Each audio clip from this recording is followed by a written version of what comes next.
You know, when we talking about elevation, you know, we talking about going to new heights. We talking about getting off a ground level. We talking about expanding our horizons. Okay? It's not about materialistic stuff. It's bigger than that. It's about elevating in your mind, body, soul, your spirit.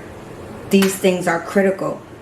Because when you elevate in those areas and get mentally strong, then you could go ahead and elevate on a materialistic aspect. But in the meantime, if you're not elevating mentally, emotionally, physically, spiritually, you're not going to elevate in the materialistic realm of things. So let's back up and get to the real true core of it. You ever have that moment where, you know, you just feel like you're running in place but you're not moving? You're just not moving, and you feel like, damn, I'm doing everything I'm supposed to do, but I'm just still stagnant. I'm just not getting nowhere. It just feels like eternity. So you start thinking about all these goals, hopes, and dreams that you have for yourself. And then you like, damn, I'm not even reaching them. I might have reached some, but not to the expectations I had set forth for myself. But that's okay. So let's look at it like this. In order to elevate mind, body, soul, and spirit, that means you got to do some real true self-surgery. Are you really ready to get that scalpel out? Are you really ready to truly dissect all those intestines and gut all that negative stuff out? That cancerous stuff? Because that's what it boils down to. Because what happens is, when you have, we grow up and we start off with these core beliefs, right? As we grow up and we experience other things, some of our core beliefs begin to change. In the midst of that changing, we begin to live life on life terms. Certain things go left, certain things go right, up, down, around, whatever. But then, in the end, we become so depressed and so mad at ourselves because we just fell by the wayside. Then we get mad at other people in our lives who we feel have contributed to some of our issues of why we haven't even reached some of these goals. So now we really got an attitude. And in the midst of that, there's nothing worse than having inner anger and resentment within yourself. It's a type of pain and anger that can't no man or woman get out of you but you. It's a different animal. So now you're taking that step to look at the internal organs and how each are playing off of each other. You're doing the whole anatomy. As we transition back into the conversation on elevation, elevation is so intense because you cannot go to higher heights, climb the mountains with massive baggage on you.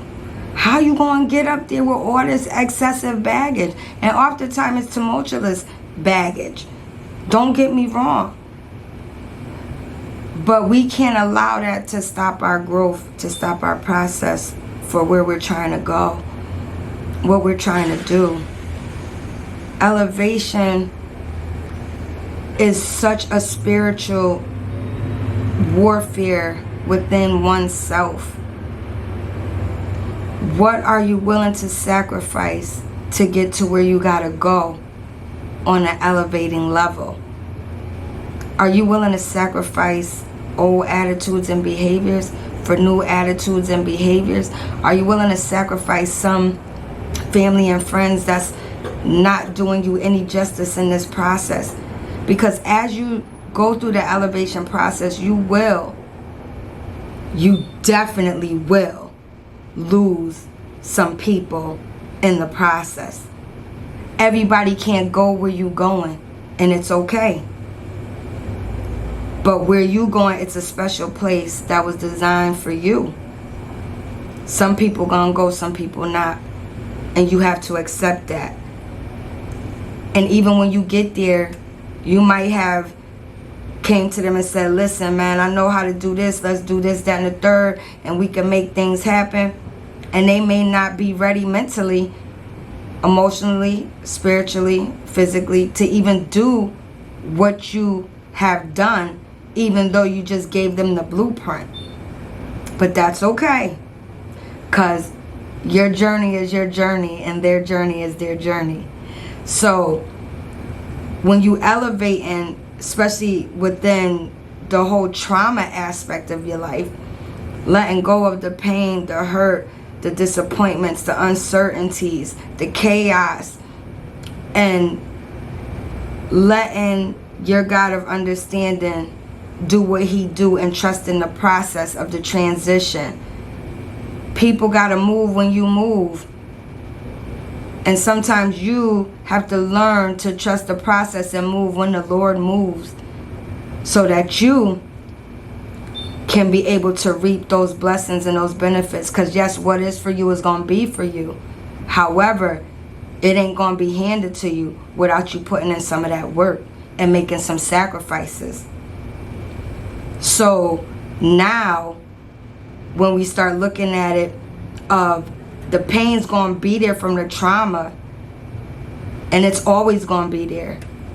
However, you're just going to learn how to do things easier. You're not going to maybe cry as much. You're not going to let certain things trigger you as much. You'll be able to walk with your head held up high. Stand firm in your conviction of who you are and what you're trying to do and where you're trying to go. And you need to believe it wholeheartedly.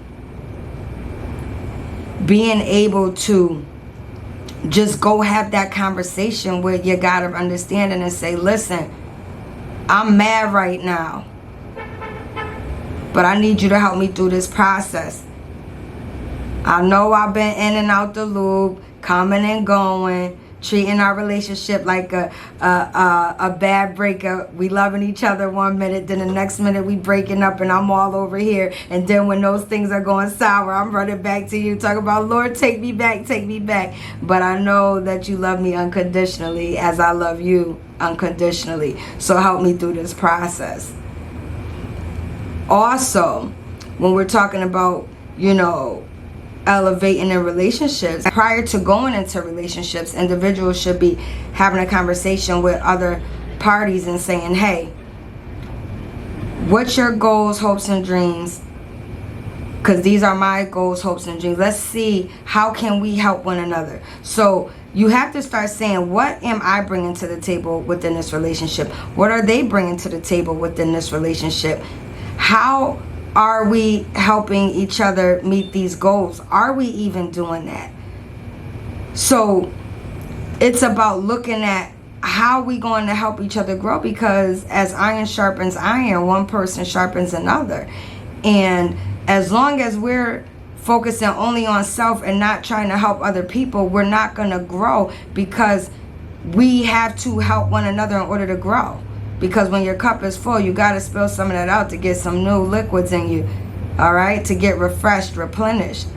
And so helping one another is very important.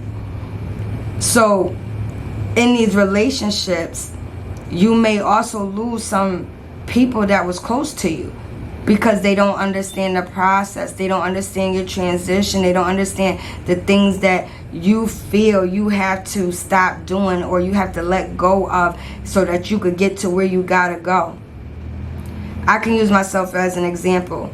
Every now and again, certain times of the year, I like to call it a little loopy, where I'm like, I call my family up. I say, hey, I'm a little off my rocker right now. I need to go in the wilderness 40 days, 40 nights. Y'all got to let me be. I'm going through something. and I'm going to get back to you guys.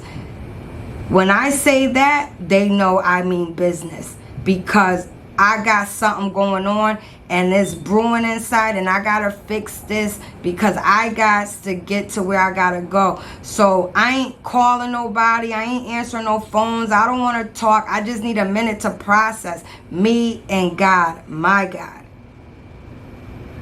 So a lot of times when you go through stuff like that, and if you're a person such as myself who will not answer the phone, you will have friends that will go off on you and cuss you out. Shout out to Cal, Rich, and the love. Yes, yes, yes. They will cuss me out. They'll say, listen, if I call you on the third time within a 2-3 week span and you don't answer their phone, I'm coming to the house. And I'm like, wait a minute. All right, let me get to this phone, because if they come down here, it's going to be a problem. So I know when I need to tap in, and I know when I need to tap out. And you have to learn how to be in tune with yourself when you're tapping in and you're tapping out. You got to start being around people who knows how to, like my mentee tells me, shout out to Swags, having somebody bring the table to the table. To me, a person bringing the table to the table means that they have did some inner self work. That means that they have literally process some stuff. That means they're working hard. That means they got goals, hopes, and dreams that already are in action mode. They are no longer talking about it, daydreaming and fantasizing about it. It is in action mode. I want that type of person. That's what I want.